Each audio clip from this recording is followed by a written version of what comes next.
الإيمان والحرية هل ممكن يكونوا عكس بعض؟ خلونا نشوف الفكرة المثيرة للجدل.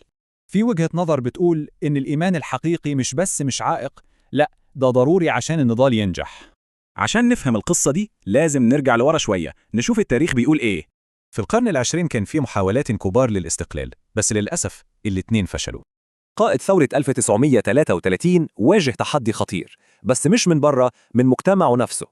اتهموه بالكفر، وده طبعا دمر أي دعم شعبي ممكن ياخده.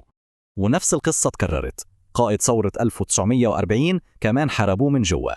قالوا عليهم شيوعيين وملاحدة، وده سبب انقسام وعدم ثقة بين الناس.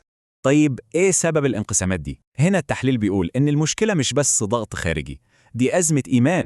السبب حسب وجهة النظر دي هو إيمان مبني على التقاليد مش على القرآن، هو ده اللي خربط الأمور. وهنا بنشوف الفرق واضح جدا، إيمان التقاليد بيخلق أعداء جوا، وإيمان القرآن بيوحد الناس.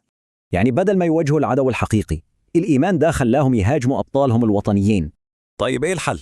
وجهة النظر دي بتقول إن الحل في القرآن، لأنه بيقدم طريق واضح وموحد. والنقطة الأهم إن القرآن بيحدد عدو واحد بس، مفيش غيره. حسب التحليل ده القرآن بيخلي الصورة واضحة، العدو هو الصين. وهنا بتيجي الفكرة الأهم، النضال عشان الوطن والحرية بيتحول لأعلى أشكال العبادة. فبكده الكفاح عشان الوطن بيبقى هو الواجب الوطني والديني الأهم على الإطلاق. طيب إزاي ممكن نطبق الكلام ده عشان ما تتكررش أخطاء زمان؟ الخطة واضحة وفي 3 خطوات: نرجع الإيمان للقرآن، نحدد العدو صح، ونوحد الكفاح. يعني بدل الصراعات الداخلية كل التركيز يكون على المقاومة الموحدة ضد عدو واحد. وده بيخلينا نسأل سؤال مهم في الآخر، هل وحدة العقيدة هي فعلا أساس تحرير أي أمة؟